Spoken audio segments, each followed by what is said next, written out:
doesn't seem quite so long ago. The last time that I saw you, and ain't it funny how the memories grow? Seems they always fold around you. Tried to break you in a living hell, but they couldn't find a way, so they killed you in an H-block cell and hoped that all would turn away. Thought your spirit couldn't rise again, but you dared to prove them wrong. And in death you tore away chains. Let the world hear freedom's song. Yet the heartache and pain linger on. They're still here, though it's so long since you've gone. But we're stronger now. You showed us how freedom's fights can be won.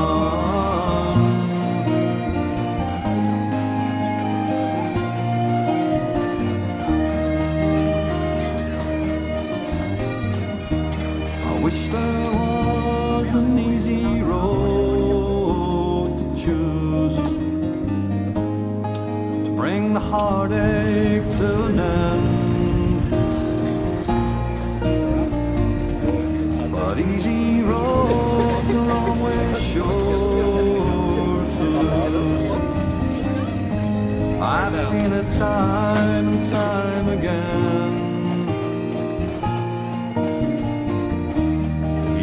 Stand by me like yesterday,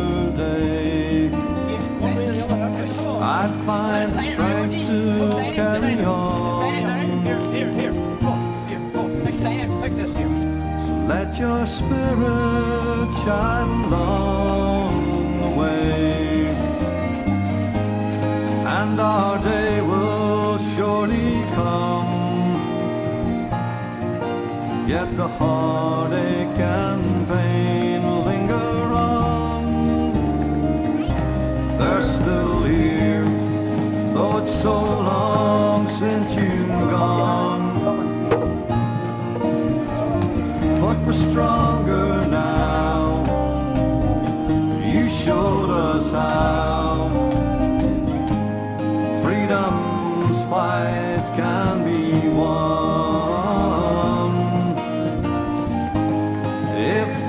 All stand as one.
good.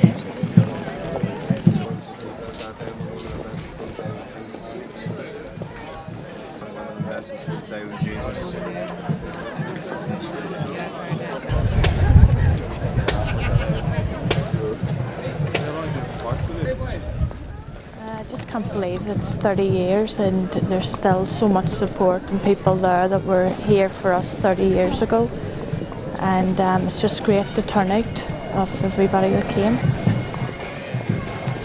The turnout today is really fantastic and shows that the hunger strike will never be forgotten. And the sacrifice of these 10 young men ensured that the British government didn't defeat republicanism at the time, and their spirit lives on today, and it's leading us towards the future of United Ireland.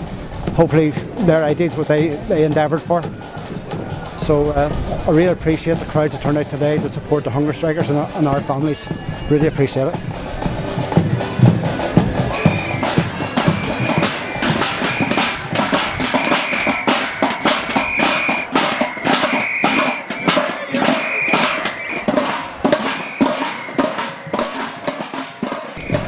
Well, it's obviously very heartening to be here on the 30th anniversary of the hunger strikes here in Camlough, the home of Raymond McCreesh. For what has seen, I think, a huge turnout of Republicans from all over Ireland. There are many buses and cars here from all over Ireland's 32 counties, and I think it's a testimony to the way in which the memory of the hunger strikers has been kept close to the hearts of Republican Ireland. Ugly. How could you arm? Ugly. Janagi arm. Delegate. Delegate. Delegate. Ugly. How could you arm? Ugly. Umbragi arm. Well, tá sé an jazz sceafta mór mar seo agháil is tucha bliain ó an tairú dorcha sin nuair a fuair Jake fear Bass and John Congress, so it's a great honour to be here with so many people of like minds. It's great to see such a big crowd here, and obviously for the families it's a very emotional but very, very proud time, and just tá my hand brodo will a and Sinn agus a an Sharish leis sceafta mór mar seo.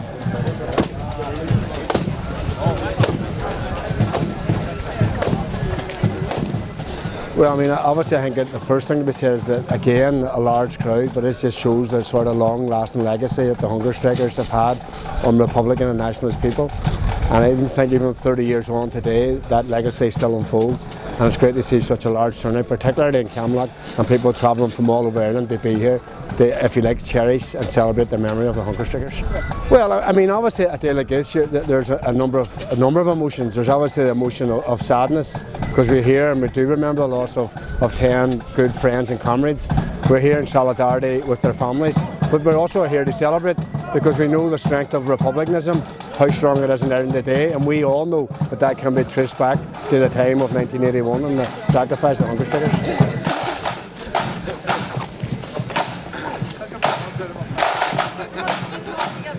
Days like today are very bittersweet. You feel like it wasn't 30 years ago. Those events still feel like they happened yesterday, and you know, to see the amount of people here in Camlough today honouring the men who died in hunger strike and keeping their memories alive and keeping the flame sustained, I suppose, to paraphrase Barry McElduff. But brilliant turnout, fantastic day. Hopefully the weather will stay dry, and looking forward to hearing Jerry this afternoon.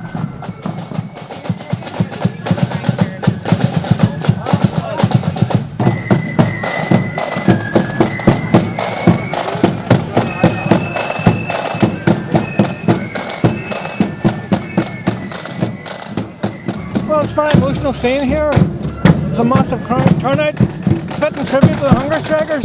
It's interesting to see the little things along the road which characterised the whole period.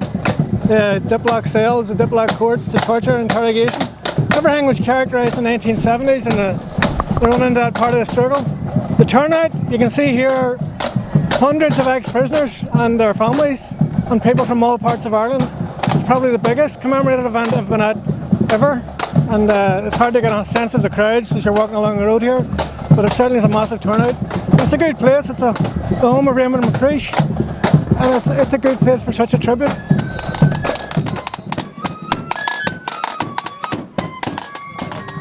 The 1981 hunger strike is very, very well known in the Basque Country, and especially, well, Bobby Sands being the first hunger striker to die in the Basque Country is really, really well known. And the hunger strike of 1991 and the rest of the Irish Republican struggle is inspiration for Basque independence activists. Well, this is why you can see here it's like around 50 Basques who came from all across Ireland and the Basque Country to take part in this important march.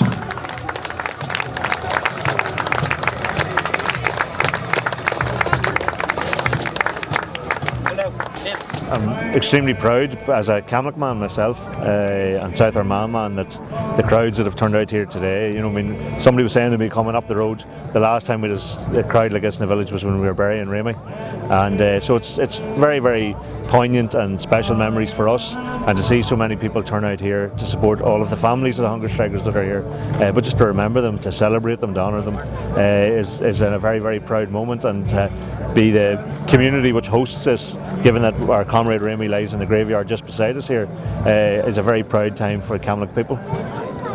Bawailam Farna Fodcha, a horror of Villig. Higanokid Stereo Shaw a Camlough. Tamwijin Shaw and Keevnu a Yenu, or an Ebertingtuk, or in Nostalgary Okrish, an Ejig Octuahin. I'd like to begin by welcoming you all here for our event today, which commemorates the 30th anniversary of the 1981 hunger strike. In particular, we wish to welcome the family representatives of the hunger strikers who are with us today. We know that days like today must be difficult for you, and we are aware of the heartbreak which you have had to endure down the years.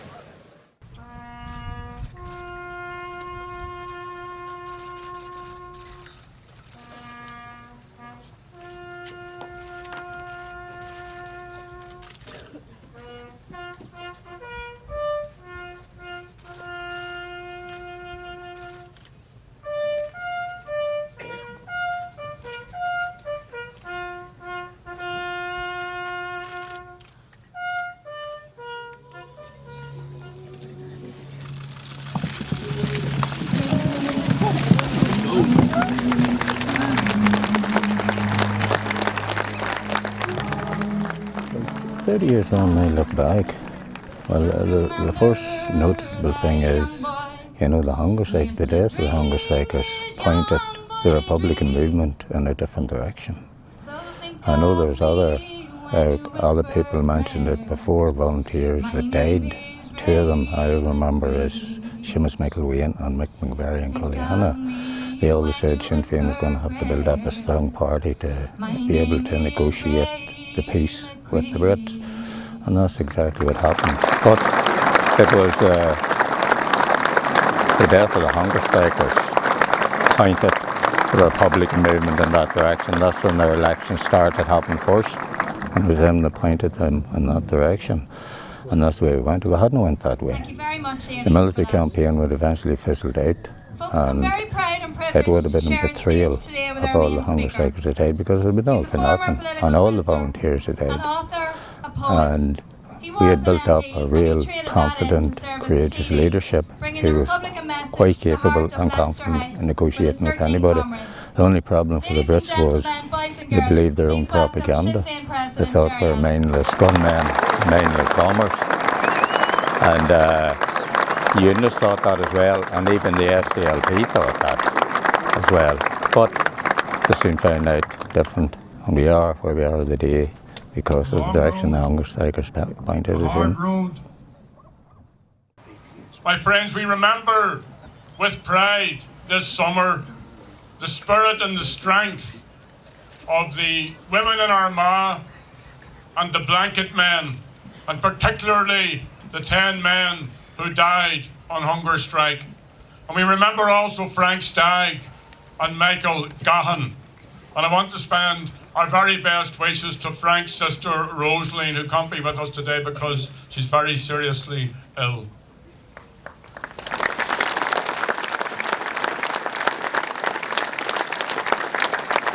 It's entirely appropriate that we meet here not far from the grave of Raymond McCreesh in the foothills of South Armagh. And I want to extend my solidarity and our solidarity to Raymond's family and to the families of Bobby, of Francie, of Patsy, Joe, Martin, Kevin, Kieran, Tom and Mickey, and all of our patriot dead. Tamits go han brúdúil we Nadini Shaw.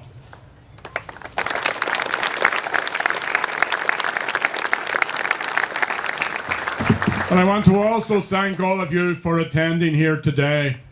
And all along this canter, along this area in the lanes and in the fields and in the hills of South Armagh, the decades of war saw a resilient army of the people, the Irish Republican Army, take on the might of the British Army and defeat it here in South Armagh.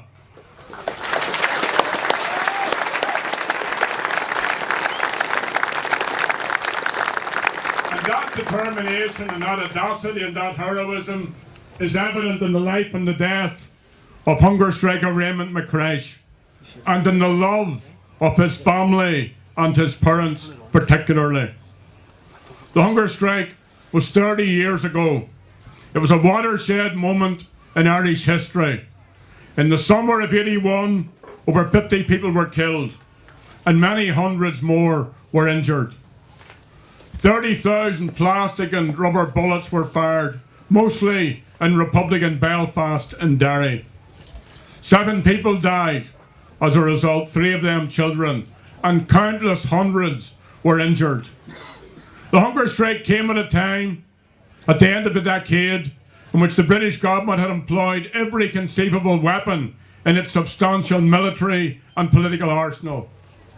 Internment, torture, shoot-to-kill actions, rubber and plastic and lead bullets, CS and CR gas, curfews and mass arrests, black propaganda, special courts, special laws, an orange judiciary, sectarian attacks, collusion, naked state terrorism, culminating in the withdrawal of political status for the prisoners in the Hates blocks and in Armagh Women's Prison. All of this was part of a very concerted British strategy. And so too were efforts by the Brits to build political alliances with the SDLP and with the Irish government. The British aim was straightforward: to protect British interests and to defeat Irish republicanism and to struggle for Irish unity and independence. And despite its propaganda and all of the lies, the British knew that Republicans enjoyed a substantial level of support. So severing the connection between the Republican struggle and the people, between the freedom fighters and the citizens, was key, and criminalisation was a very central part of this strategy. Breaking the prisoners was crucial. Craig's na Sassanig gur a féidir prisonú public tánach a bholu agus a scímáil ceann éirí corpa a caithú chun obair prison í anmh agus codge public tachas a tréidú. The British thought that they could, by brutalising the prisoners, subject themselves to the regime, but more importantly, to give up their Republican principles and objectives and their politics.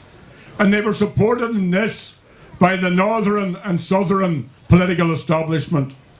But they misjudged it, as they have done so many times. And the accounts of this period have often been told.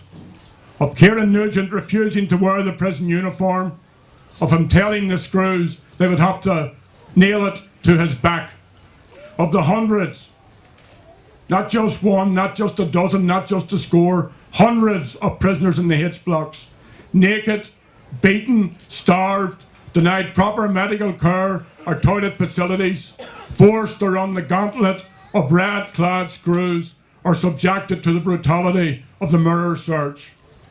Of the women in Armagh, isolated, beaten, strip-searched and also denied medical and toilet facilities. And of the families who organised and campaigned through the Relatives Action Committees and through the National Smash H-Block Armagh campaign. And of the tens of thousands, scores of thousands who marched and protested in support of the prisoners. The hunger strikes changed the political landscape in our country.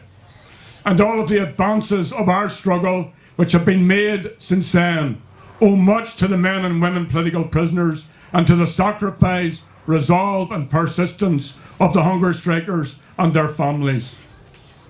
The prison struggle, like the struggle on the outside, became a battle of wills about the right of the Irish people to self-determination and independence and freedom.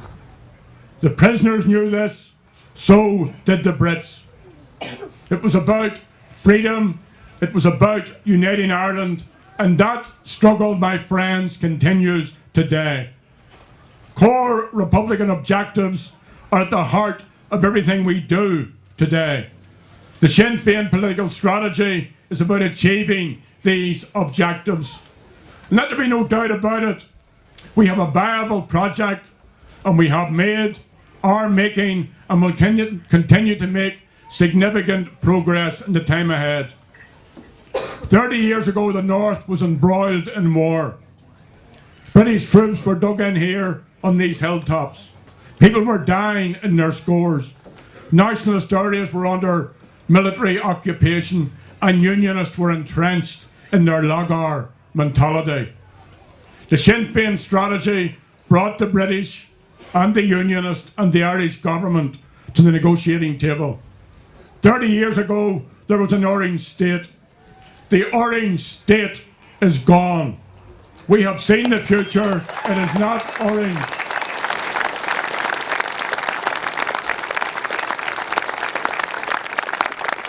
The Government of Ireland Act is gone. The right of citizens to opt for a united Ireland is equal to that of those who wish to retain the Union. And Sinn Féin is from that democratic tradition which believes that the British government never had any right to be in Ireland, does not have any right to be in Ireland, and will never have any right to be in Ireland.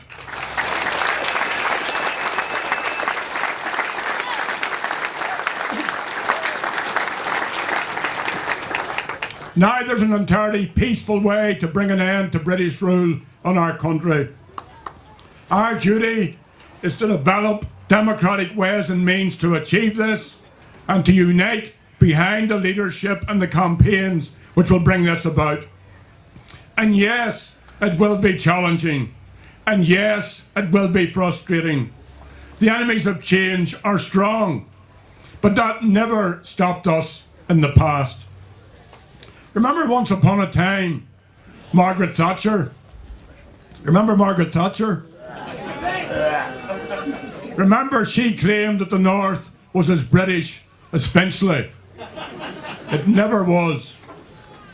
Britain's claim to the North is now reduced to a simple majority vote. And of course, we have a huge job of work to do to persuade Unionists of the merits of the Republican and the Democratic position. But we're in a very good place to do it. Sinn Féin is the largest nationalist party in the Assembly and in local councils throughout the 6 counties. There are 5 Sinn Féin ministers, including our leader, Martin McGuinness. The DUP, who were